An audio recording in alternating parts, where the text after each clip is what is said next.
तक देश में 3 करोड़ 60 लाख से ज़्यादा टेस्ट्स कंडक्ट किए जा चुके हैं।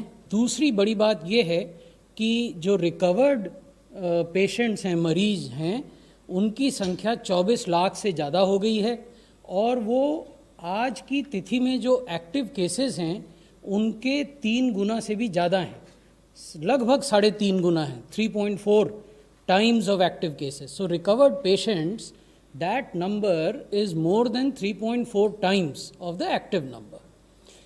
इसी से जुड़ा हुआ जो बिंदु है वो रिकवरी का है और रिकवरी रेट इस समय 75% से अधिक हो गया है।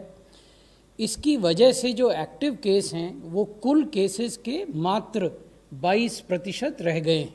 हम मंत्रालय के स्तर पर ये मॉनिटर करते हैं कि प्रतिदिन जो हमने टेस्ट किए उनमें क्या पॉजिटिविटी आई, प्रत्येक सप्ताह जो रोलिंग 7 डे एवरेज होता है उसमें क्या पॉजिटिविटी दिखाई दे रही है और जो हिस्टोरिकल क्यूमुलेटिव पॉजिटिविटी है आज तक हुए टेस्ट्स की वो क्या है।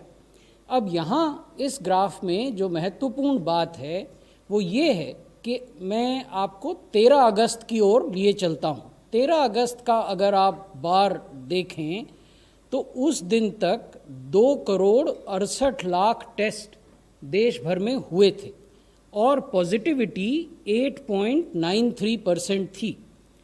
अब अगर आप 25 अगस्त को देखें तो 2 करोड़ 68 लाख से बढ़कर टेस्ट्स की संख्या 3 करोड़ 68 लाख हो गई।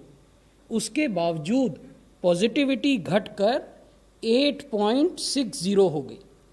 तो जो बिंदु हम आपके समक्ष रखना चाह रहे हैं वो ये है कि while the number of tests have increased exponentially, there is a steady decline in the positivity rate.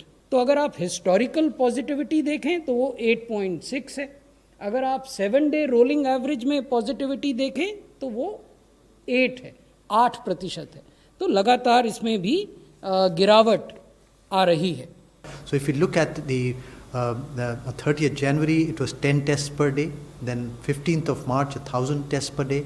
15th of May, 95,000 tests a day. And 21st of August, which is just this week, we reached the landmark of 1 million or 10 lakh tests per day. And on the left side, you can see the comparison between various countries, wherein you have South Korea at the bottom, South Africa, United Kingdom, Russia, United States and India, where the one peak has gone higher than the United States in terms of testing.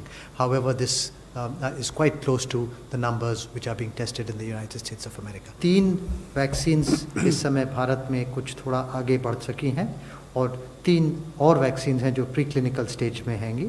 जो 3 जो आगे बढ़ चुकी हैं उसमें serum institute वाली vaccine है जो फेज़ 2B और 3 की स्टेज में चली गई है, शुरू हो गई है और जिसमें 1700 मरीज़ों को स्टडी किया जाएगा। और दूसरी भारत बायोटेक की वैक्सीन है जो फेज़ 1 की स्टडी में 375 मरीज़ को कंप्लीट कर चुकी है और सेकेंड फेज़ शुरू करेगी। और तीसरी जाइडस कैडिला की है जिसमें कोई फेज़ 1 की कंप्लीट हुई है उनकी, कोई 45 या 50 मरीज़ की, और सेकेंड फेज़ उनकी शुरू होने वाली है। तो ये पोजीशन है और शुरू होने वाले इसमें फेजेज़ में आप लोग को ये समझना ज़रूरी है कि पहले 1 डोज वैक्सीन की मिलती है, क्योंकि ये हमेशा 2 डोज वैक्सीन है। तो पहले 1 डोज मिलेगी, उसके 14 दिन या 28 दिन बाद दूसरी डोज मिलेगी और उसके बाद कम से कम 2 हफ्ते के बाद उनकी एंटीबॉडी रिस्पॉन्स या 4 हफ्ते के बाद एंटीबॉडी रिस्पॉन्स देखी जाती है ब्लड में कि एंटीबॉडीज़ पैदा हुए या नहीं पैदा हुए।